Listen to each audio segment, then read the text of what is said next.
Peugeot 208 Road Trip. Vou te contar tudo sobre esta versão, que tem vários equipamentos trazidos da versão de topo Griffe, outros da versão intermediária Active. Custa R$106 mil, só que o mais importante é que eu vou tentar responder a seguinte pergunta: ainda vale a pena comprar um 208 1.6 aspirado automático com o turbo que acabou de chegar no mercado?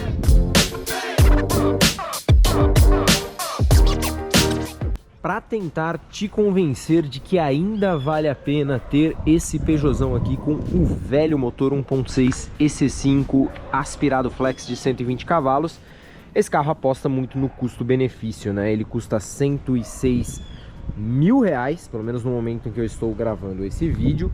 Esta pintura perolizada branco nacre sai por mais 1.950, então a gente tem aí quase R$108 mil de Peugeot 208 nesta versão. E o que essa versão traz de diferente, por exemplo, em relação à versão Active?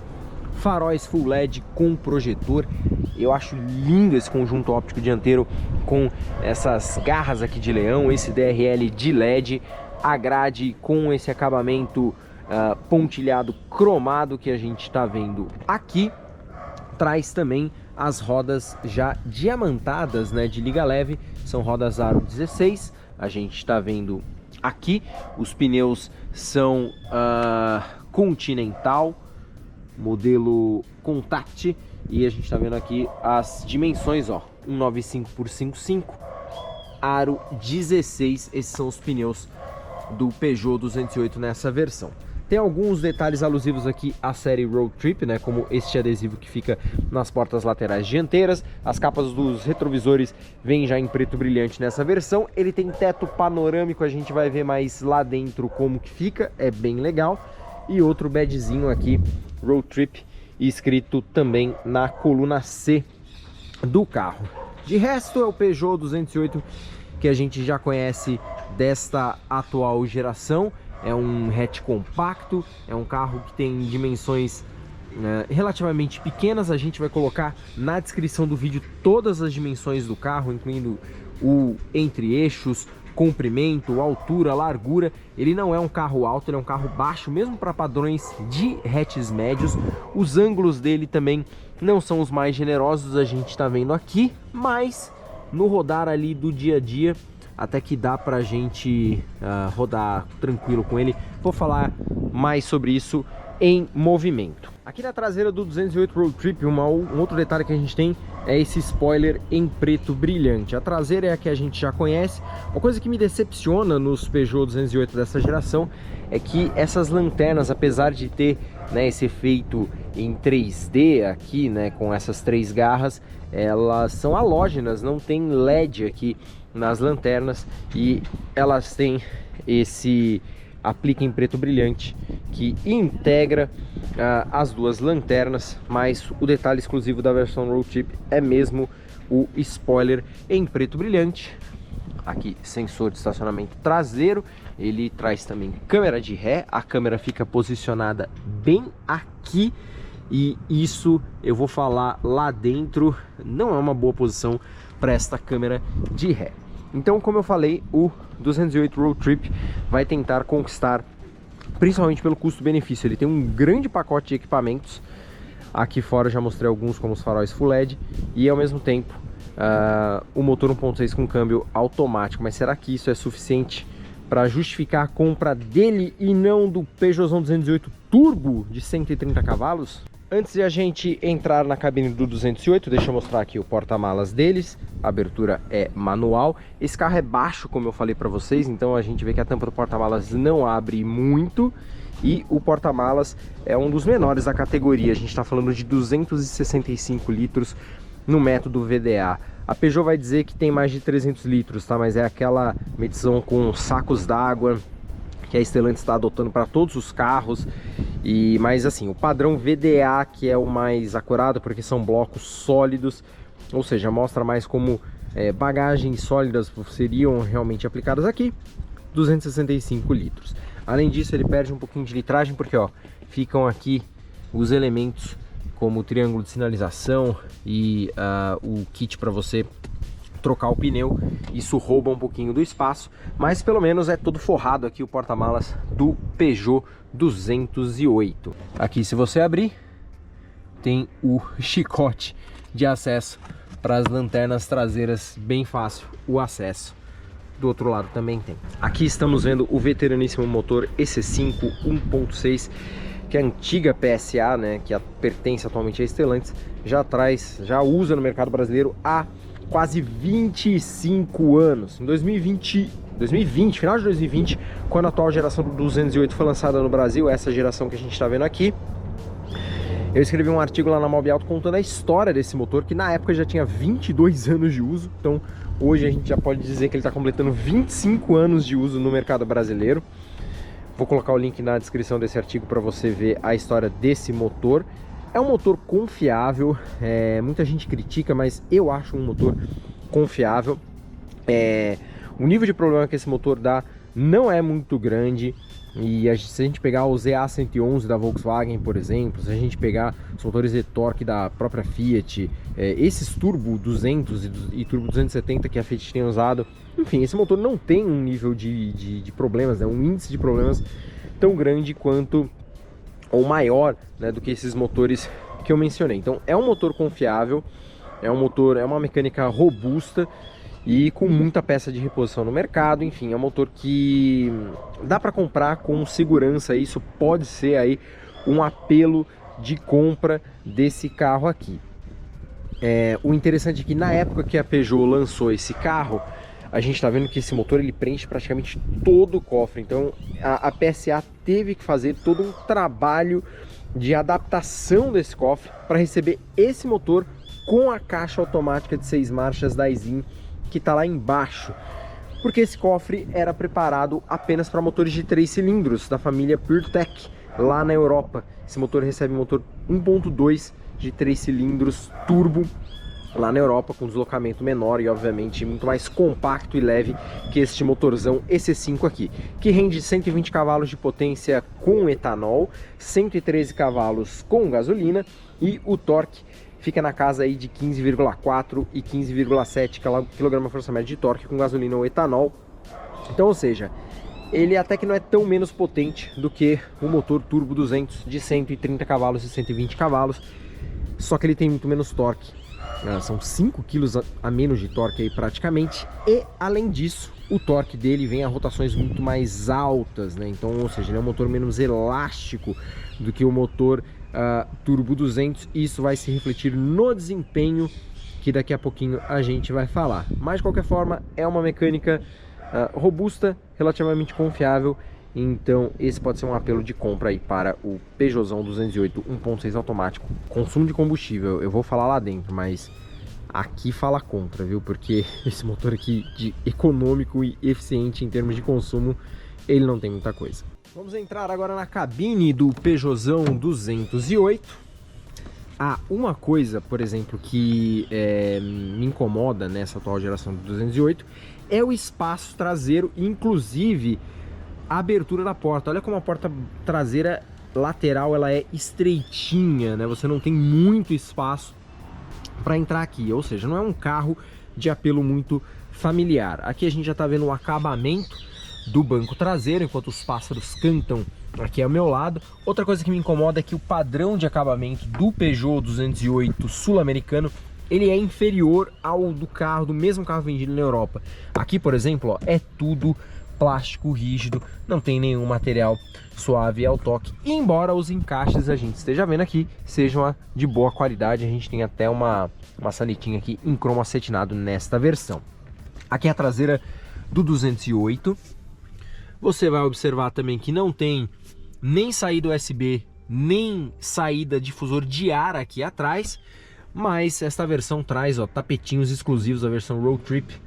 E o acabamento dos bancos, ele é uma mescla, né, de couro sintético com esse tecido. Aqui atrás a gente não tem, mas tem até aqui, ó, uma partezinha, na verdade tem, né, uma partezinha em alcântara, né, imitação de suede. A gente tem também os cintos de 3 pontos em todas as posições. O que a gente não vai ter aqui atrás é a costura na cor laranja, que eu vou mostrar lá na frente. Vamos entrar aqui.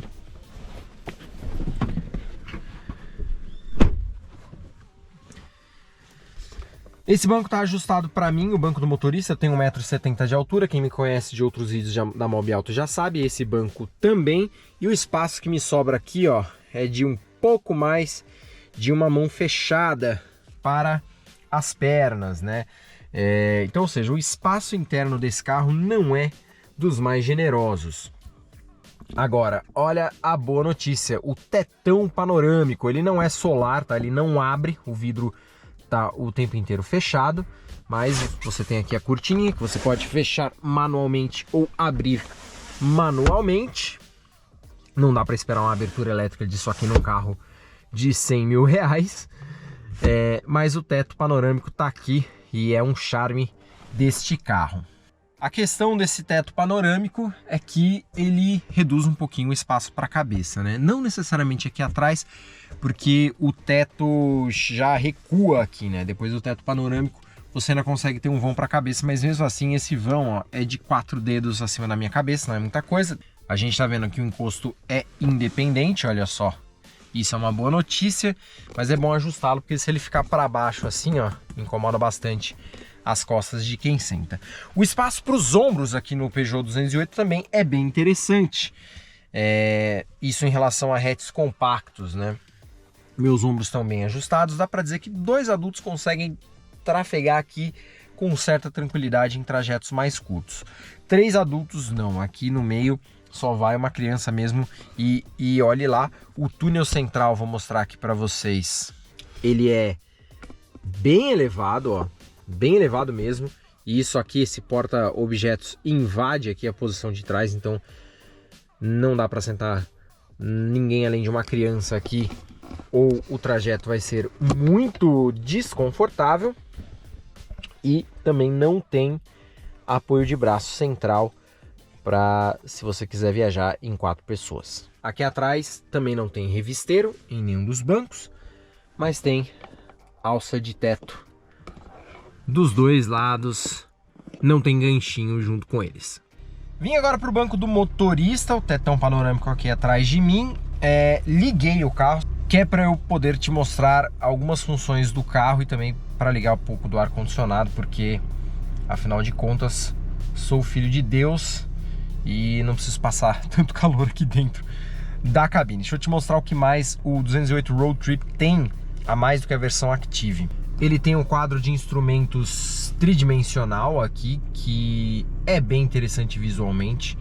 Não é o cluster mais completo em termos de informação, mas ele tem grafismos aqui bem interessantes e esse efeito 3D que é bacana, né, de você acompanhar. Volante do tipo iCockpit, bem pequenininho, ovalado. Gosto muito desse volante dos Peugeots. A direção com assistência elétrica é bem levinha. Esse carro é muito fácil de manobrar. Aqui estamos vendo o sistema com Android Auto sem fio, né? A central multimídia do 208. Ela tem um funcionamento bem interessante. Ela é rápida de mexer, ela é intuitiva, ela é fácil. A gente está vendo aqui Android Auto sem fio. Meu celular está pareado, você está vendo que ele está aqui, não está conectado por cabo. Até porque esse carro tem uma outra coisa, que é o carregador de celular por indução. O meu celular está carregando aqui. Deixa eu tirá-lo e colocá-lo de novo para vocês verem o carregamento em funcionamento. Olha só. E uma coisa legal desse carregador sem fio, que vem da versão Griffe, é que você consegue fechar aqui, ó, e fica esse acabamento em preto brilhante. Então você deixa o seu celular carregando sem que ele apareça no trânsito. 2 entradas USB do tipo A, então o 208 não tem tomadas USB do tipo C. Aqui tem mais um espaço para guardar objetos. A manopla de câmbio, que ela tem essa descida aqui por degraus, né? Você não precisa apertar um botão, você tem que trazê-la para o lado. Não é das mais ergonômicas ou práticas, mas tudo bem, a gente convive com isso. E aqui jogou para a esquerda, depois que você coloca no modo D, jogou para a esquerda, você tem o modo manual. Jogou para cima, você reduz marcha. Jogou para baixo, você aumenta a marcha. Ele não tem pedal shifts, é outro pênalti aí do 208. Outro item exclusivo, quer dizer, exclusivo não, né? Que essa versão tem e a Active não, né? Então, ou seja, que a Road Trip traz da versão Griff, que é a de topo, é isso aqui, ó. A câmera de ré com gráficos dinâmicos, com esse projetor em 360 graus e com uma visão em até 180 graus superior. Vou dizer uma coisa para vocês, não gosto da câmera de ré do 208, porque ela é muito baixa, então na prática é difícil de enxergar o carro e enxergar os obstáculos. Então, e mesmo essa visão de 180 graus, ela é muito aproximada do carro, então não é assim, ela não ajuda tanto assim a você enxergar os obstáculos. Aqui a gente está vendo a visão em 180 graus, aqui a visão em zoom. E aqui a gente tem um modo automático, né, de você enxergar. Enfim, é até um sistema completinho, mas ele não é tão prático devido, como eu falei, ao posicionamento da câmera de ré, que fica muito para baixo do carro. E aqui o que eu havia prometido para vocês, mostrar, ó, a costura laranja. Aqui a gente tem uma etiquetinha escrito Road Trip, indicando a versão. E mais uma vez o acabamento nas faixas centrais em tecido, em alcântara aqui nas abas, na parte interna das abas laterais, e o restante do acabamento externo em couro sintético. Agora eu vou rodar com o 208. Antes vou pedir para você, se você está chegando no canal, já aproveita, se inscreve no nosso canal, clica no sininho para receber as notificações, diz lá se você personaliza lá, né, se você quer receber de todas as playlists ou quais playlists você quer receber. Dá um joinha no vídeo, porque isso ajuda a gente demais a continuar crescendo no nosso canal. E deixa um comentário, diz o que você acha do Peugeot 208 Road Trip, desse motor 1.6, se faz sentido ainda ter um Peugeot 208 aspirado automático com o Turbo 200 chegando aí no mercado, porque é muito importante a sua participação. Segue a gente lá no @mobiauto no Instagram, se você quiser me seguir também, @leohflx. E agora vou rodar com o 208 para terminar de responder a questão se vale a pena ou não. Por enquanto vou dizer para vocês, eu acho que vale a pena apenas pela questão do custo-benefício, de pagar mais barato na compra e por ser um motor relativamente confiável. Mas a gente vai ver agora em termos de desempenho o quanto esse Peugeot 208 1.6 ainda entrega. Vou dar uma ré e manobrar aqui com o Peugeot 208 para vocês verem a questão da câmera. Olha como ela tá baixa aqui, ó. Eu só tô vendo o chão, eu quase não tô vendo os carros atrás de mim. Na visão de 180 graus, as imagens elas ficam muito pequenas, então eu também não consigo enxergar tanto assim.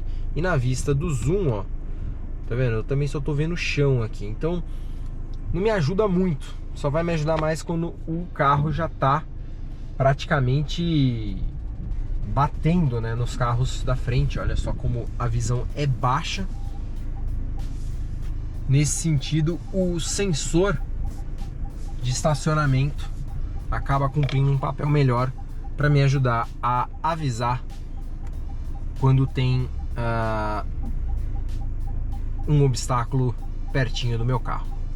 E um outro detalhe que eu queria mostrar para vocês é o quando você tem que girar a chave, ó, para ligar o carro. Ele não tem partida por botão. Você gira aqui, ó, você dá um giro quase inteiro e tem que girar de novo para ligar.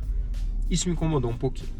Bom, minha gente, estamos saindo aqui então com o Peugeot 208. Obviamente eu já rodei com esse carro, né, antes de gravar aqui com vocês. Vou até colocar aqui no quadro de instrumentos aqui as informações. Eu rodei 277 quilômetros. No computador de bordo ele está marcando 9,5 km por litro. Esse carro está abastecido com gasolina. Só que eu fiz o cálculo aqui, eu estava com um tanque cheio quando eu peguei, obviamente. Ele está neste momento com cerca de 3/8 de tanque. E a gente sabe que computador de bordo geralmente traz uma informação mais otimista do que a realidade, né? Então, na verdade, no cálculo que eu fiz aqui, eu estou fazendo 8,6 km por litro com esse carro, que é um consumo bem baixo, né? Tudo bem que eu andei com o ar-condicionado o tempo inteiro ligado, não andei com nenhuma preocupação de economizar combustível, serei honesto com vocês.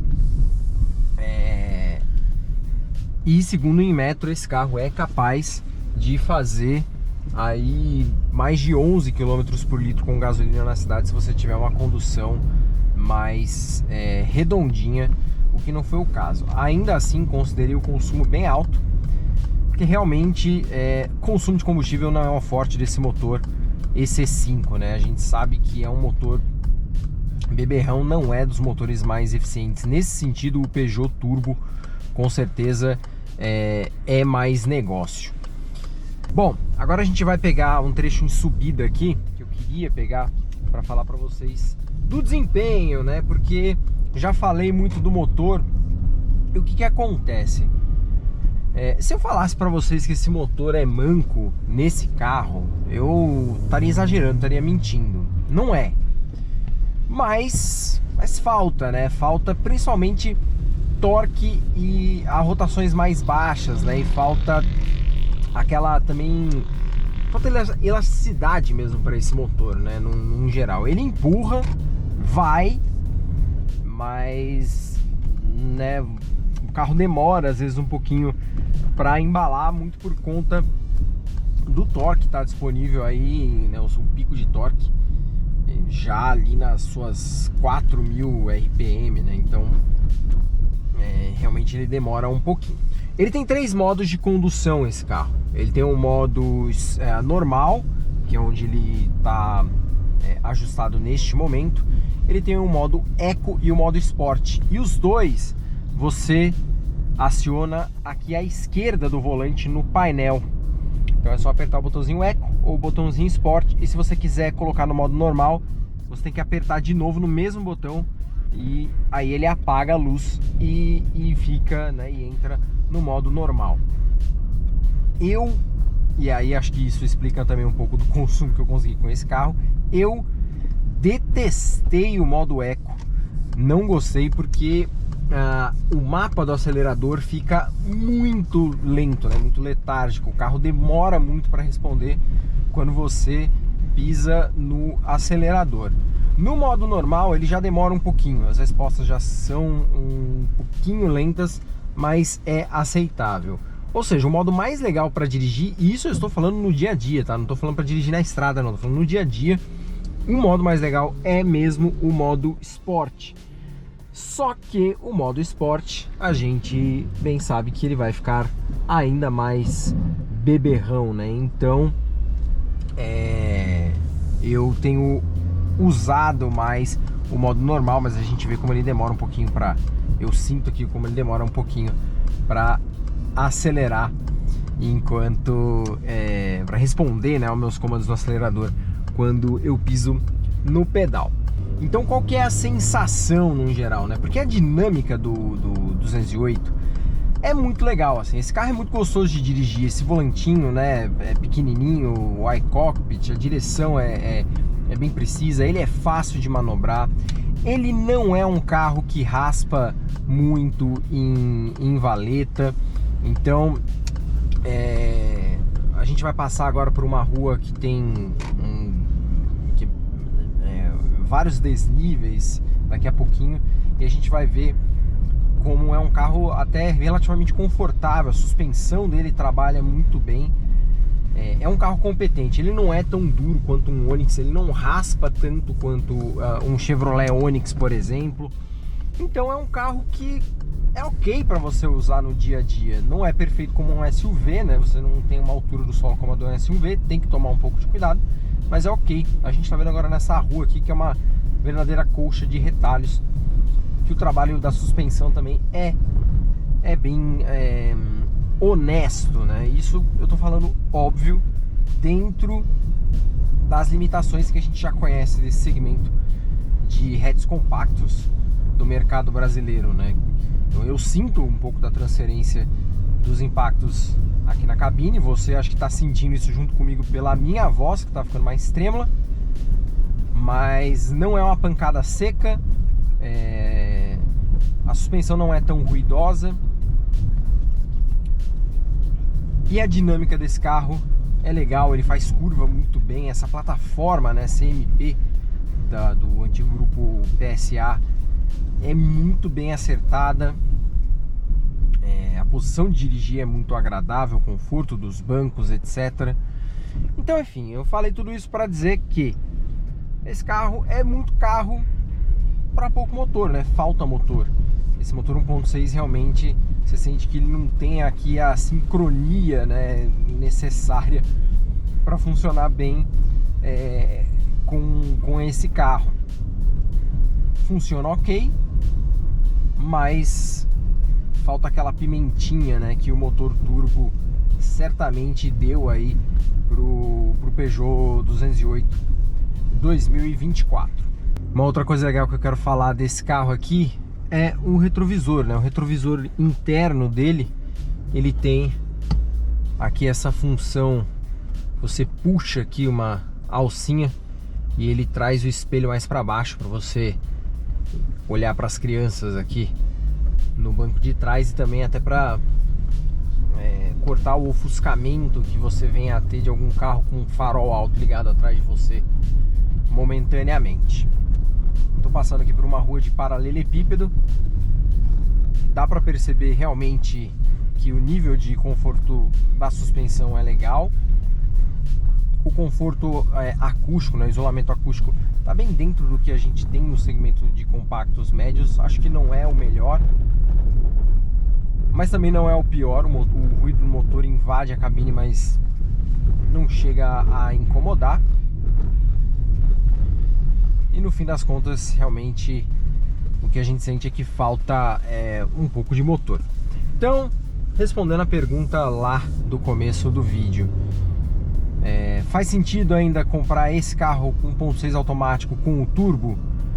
Faz, se você quiser pagar mais barato. Se você quiser ter um carro mais barato e você só tem 100 mil reais para comprar, aí compra esse aqui. Até porque com o turbo chegando, é bem capaz que os 1.6 automáticos deem aquela encalhada nas lojas. É bem capaz de você conseguir negociar um bom desconto para adquirir esse carro. E ele vai ser bem equipado. Não vai ter as assistências semi-autônomas que o Peugeot 208 Griffe tem, né? O ACC, o assistente de faixa, a frenagem autônoma emergencial. Mas de resto ele é muito bem equipado. Tem o charme do teto panorâmico. Então, pelo custo-benefício, vale a pena, se você também não se importar aí tanto com a aceleração plena e as rotações mais baixas, nem com o consumo de combustível. Precisa abstrair essas questões ao optar pela compra do 208 Road Trip 1.6 automático. Quase estava esquecendo de falar do ar-condicionado digital automático, mas você só controla aqui pela central multimídia e não é nada prático. Não é nada prático porque os botões estão aqui. A única coisa que você consegue fazer pelo botão físico é colocar no máximo. De resto, você tem que clicar aqui e fazer toda a configuração por aqui. Quando você está com o mapa ligado, tá com outras coisas para ver na central multimídia, isso atrapalha. Você tem que tirar o olho o tempo inteiro da pista, né, da via, para mexer aqui. Não é muito prático, aliás, não é nada prático. Fora que a tela às vezes ainda trava. Isso não aconteceu agora, mas às vezes a tela do ar-condicionado trava aqui e não volta para o Android Auto. Para voltar você tem que apertar no botão de Home e depois no Android Auto para voltar a tela. Então é uma ideia que já está meio que entrando em desuso, né? Os carros mais novos já estão abandonando essa solução do ar-condicionado pela central multimídia, porque viram que isso mais atrapalha do que ajuda. Então é isso, minha gente. Este foi o Mobvlog com o Peugeot 208 Road Trip 2024. Espero que tenham gostado. Como eu falei, já aproveita e se inscreve no canal, sininho para receber as notificações, joinha no vídeo, comentário, porque eu quero saber muito o que você pensa sobre esse carro. E Aproveita e também segue a gente no Instagram, no @mobalto, e eu te vejo no próximo Mob Vlog. Um abraço e hasta luego.